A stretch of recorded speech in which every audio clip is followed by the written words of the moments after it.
Grégory de Loïc Tanzi. On pensait que Ramos était sorti à la 30e minute suite à un protocole commotion, puisqu'il avait, voilà, il avait quelques vertiges. Bertrand nous a confirmé que c'était un coup à l'adducteur gauche qui a contraint donc Sergio Ramos à la 30e minute de quitter ses partenaires.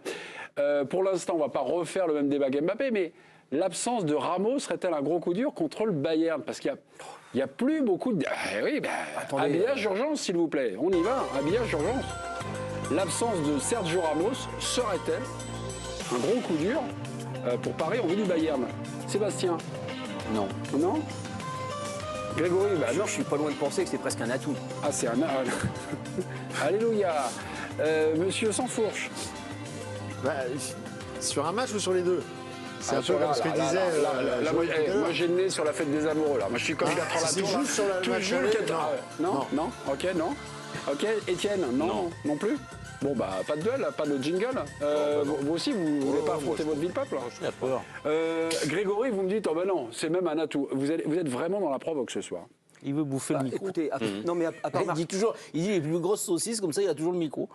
Attention, Sébastien, vous jouez un jeu. C'est bien d'avoir l'estime de ses confrères, c'est quelque chose qui fait chaud au cœur et qui me rassure T'as profondément. été très bon tout à l'heure. Je pense, non mais, moi je trouve, à part Marquinhos, et encore, je suis pas loin de penser que d'ailleurs, dans l'absolu, le meilleur défenseur central de cette équipe, c'est Danilo.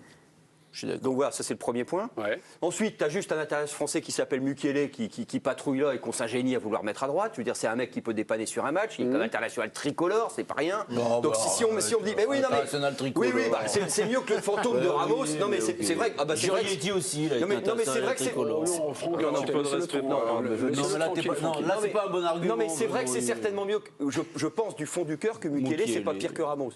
Donc après, voilà, c'est mon avis. Je le partage. Je peux pas. Il y aura des Non mais contradicteurs. oublie l'international tricolore. Non mais bon, écoute, il est là, il est sous contrat. Tu lui as fait un contrat au mec. Donc voilà. Le seul. En équipe de France, je crois pas qu'il ait un énorme contrat. Je trouve qu'il y a un argument que je partage avec Grégory, c'est sûr, aujourd'hui, quand tu regardes le défenseur central du Paris Saint-Germain, bon, Kimpembe est blessé, il sera pas revenu pour le Bayern. Et Ramos, il est à la Marquinhos est revenu du mondial. Hein? Je trouve que Marquinhos est revenu du mondial. Non, mais enfin, oui, mais attends, oui, mais c'est pas lui qui est question. dans ceux qui sont disponibles aujourd'hui, il était inquiétant jusqu'à présent. dans ceux qui sont disponibles aujourd'hui, mon jeu, je pense quand même que Marquinhos, c'est celui qui est le moins inquiétant. Dans moi, ceux je qui sont trouvais qu'il était disponibles. très inquiétant jusqu'à maintenant. Plus inquiétant que Ramos encore, moi je Ah, il est plus inquiétant. Marquinhos sur les derniers matchs. plus inquiétant que Ramos. Moi, je suis plus inquiet par Ramos que c'est par rassurant. Marquinhos. Oui, c'est Moi, je mieux, kiffais. c'est mieux quand même. Mais donc je partage soir, avec tu trouves raison Grégory Pas tous en même temps, les gars. le fait que finalement On va aller voir Sébastien. d'avoir Danilo sur lequel on avait beaucoup glosé, et moi le premier quand il arrive au Paris Saint-Germain, et on s'était moqué, moi le premier, du placement qu'on faisait Thomas Tuchel dans l'axe de la défense, et que finalement c'est un poste qu'il occupe avec pas mal de bonheur, et qu'au Paris Saint-Germain aujourd'hui, je trouve qu'il a plus d'impact peut-être qu'un Ramos dans un poste de défenseur central. Donc c'est pas ce qui m'inquiéterait le plus. Et comme on a vu ce soir quelques milieux qui redressaient un peu la tête comme Fabien Ruiz, je me dis que bon, Danilo derrière et le milieu qui se rééquilibre, pourquoi pas. J'en profite pour faire un peu de teasing. La nouvelle position de Fabien Ruiz, Christophe Galtier, si vous branchez, elle vous sera donnée par Johan Mikou. Ça sera dans quelques minutes dans l'équipe du soir. Voilà, merci beaucoup. Ouais, c'est juste du teasing pour l'instant, mais dans quelques minutes. On revient sur la forme de Marquinhos après le mondial ou depuis longtemps là. Le Marquinhos qui, votre photographie, votre constat de dire Marquinhos, il m'inquiétait presque plus que Sergio Ramos. C'était quand? Ça vous inquiète? Bah oui, quand même. Oui, non, mais il m'inquiète depuis longtemps. Ouais. Oui, depuis le début de saison, je trouve insuffisant. Et alors au début, on disait oui, c'est la défense à 3, il est pas bien, ça met pas en valeur ses qualités. Ok, pourquoi pas. Mais je constate que quand ça passe à 4, c'est pareil, voire pire, et que je trouve qu'il est dans tous les mauvais coups. Je trouve qu'il est à contre-temps. Je trouve que physiquement, il est pas bien. Alors on va me prendre le match de ce soir. Même ce soir, je vois pas en quoi il est vraiment rassurant. On va aller voir Bertrand.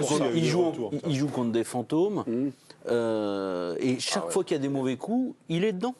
Et il est plus là. Il est plus là. Donc, moins bon que Ramos quoi, depuis le début de la saison. Ah, je le trouve presque plus inquiétant parce que j'attendais plus de choses de sa part que de la part de Ramos. Oui, mais lequel tu préfères mettre en défense centrale pour affronter le Bayern, Sergio Ramos en ce moment, ou Marquinhos? ni l'un ni l'autre.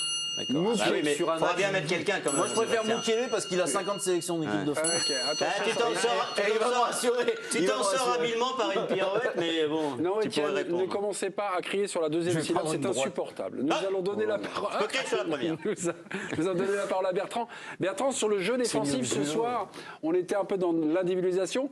Marquinhos, c'est mieux, c'est en progrès, c'est rassurant, c'est quoi pour vous, Bertrand? NSP ne se prononce pas. Là, j'en ai pas vu assez ce soir pour être en capacité de vous dire si Marquinhos va mieux ou moins bien. Honnêtement, ils n'ont rien eu à faire, la défense parisienne. Donc, je trouvais cette équipe de Montpellier, on n'en parlera sans doute pas beaucoup. Donc voilà, est extrêmement faible quand même. Ils ont réussi à marquer un but, on ne sait pas trop comment. Mais les pauvres Mavidi et Germain, bon, Mavidi était un peu plus remuant que l'ancien Marseillais, mais tellement peu d'occasions, tellement peu de ballons en profondeur à négocier, tellement peu de 1 contre 1, de centres, qu'ils se sont créés tellement peu, c'est même pas d'occasions, même des situations. Je trouve que c'est très très difficile de les juger. Donc là, ce soir, j'ai rien appris de l'état de forme de Marquinhos. Il faudra le voir contre typiquement dans une semaine face à Marseille, on peut envisager qu'il soit plus sollicité à ce moment-là. Et ce sera peut-être, ça ressemblera davantage à un test que ce soir où j'ai trouvé les Montpelliérains quand même très très très fébriles. Et on comprend pourquoi ils sont à cette place-là, parce que les Parisiens, ils étaient prenables, je sais pas, mais c'était pas un rouleau compresseur ce soir. Il y avait matière sans doute à faire mieux et ils ont été quand même très loin du compte. Hormis Savanier, c'est un peu le désert de Gobi quand même dans cette équipe. Hein. Okay. Oui, non, moi juste. Alors après, du stade, on voit peut-être différemment. Moi, je trouve que Paris, quand même, ce soir, a plutôt bien défendu et ensemble et a été assez haut et a récupéré des ballons assez haut. Donc c'est aussi parce que la défense accompagne et peut-être, peut-être que Bertrand n'a pas vu complètement ça, mais moi j'ai trouvé que cette équipe de Paris a joué ensemble. Et le fait qu'ils puissent le faire et récupérer des ballons très hauts, ça veut dire que la défense a accompagné. Quoi. Donc peut-être pas dans des interventions défensives, mais dans un accompagnement d'un pressing, je pense qu'ils ont été à la hauteur. Quoi. Quelques informations qui nous viennent de la part de Romain Aran à propos de Mbappé. Oui, à propos de Mbappé, un push de l'équipe qui vient de tomber, une information d'Arnaud Herman, Kylian Mbappé est incertain pour le 8e de finale aller de Ligue des Champions entre le PSG et le Bayern Munich. Il s'appuie notamment sur des caméras de Canal+ qui ont filmé Mbappé au moment de sa blessure où il dit « J'ai trop mal » en se touchant les ischio-jambiers. On rappelle qu'il est sorti environ à la 20e minute de jeu. Je vous voyais l'article juste ici, il est sorti il y a à peine quelques instants. Une deuxième information également à propos de Sergio Ramos. Christophe Galtier, au contraire, a été plutôt rassurant. Il a dit à Canal+, pour Ramos, il s'est fait mal à l'adducteur, mais ce n'est rien de grave. Voilà. On était sur l'absence de Sergio Ramos, serait-elle un gros coup dur contre le Bayern? Souvent, j'ai été repris sur l'absence de Mbappé, est-ce que ce serait un truc... C'est mortel. C'est un club qui vit à travers ses stars. Si vous les enlevez, il n'y a rien. Ils vivent à travers ses stars. Des fois, quand tu ne vis pas à travers tes stars, tu as une équipe. Oui, mais ils ont choisi cette voie-là. Donc si tu n'as plus Mbappé... Oui, mais on l'a vu ce soir, justement, moi, je trouve. Mais parce que c'est Montpellier, mais tu prends pas le Bayern en position de combat, toi. Enfin, je peux pas imaginer que ce soit comparable. Enfin, Non, mais Je sais pas, encore c'est une fois, l'attitude des on joueurs. revient aussi. toujours à la même chose. Est-ce que c'est une absence longue ou est-ce que c'est sur un match? Ouais, mais un match, ça peut Non, faire mais je veux mal. dire, Paris a aussi construit des victoires. Icardi a été formidable contre le Real Madrid. Il n'a plus rien fait après. Ils avaient battu le Real 3-0. La fois où ils mettent 4-0 avant la remontada au Barça, c'est avec Draxler. Et Di Maria, Bon, je veux dire, tu as des contre-exemples aussi. Tu peux faire un premier bon match contre le Bayern. S'il te manque Mbappé, tu n'es pas non plus dans la dépendance absolue sur un match. Juste, avant de passer au thème suivant, pour vraiment le débrief de la rencontre et la victoire du PSG à la Mosson 3-1, je vous donne juste des nouvelles de Kimpembe, parce que là, on était sur Ramos. Alors, Presnel a repris l'entraînement individuel lundi. Donc toujours pas d'entraînement collectif. Je me suis posé la question sur son dernier match. Il date du 13 novembre, c'était juste avant le début du mondial. C'était juste 15 minutes une entrée pour se tester contre Auxerre. Et puis sa dernière titularisation remonte au 29 octobre. C'était contre Troyes, il s'était blessé, était sorti à la 56e minute.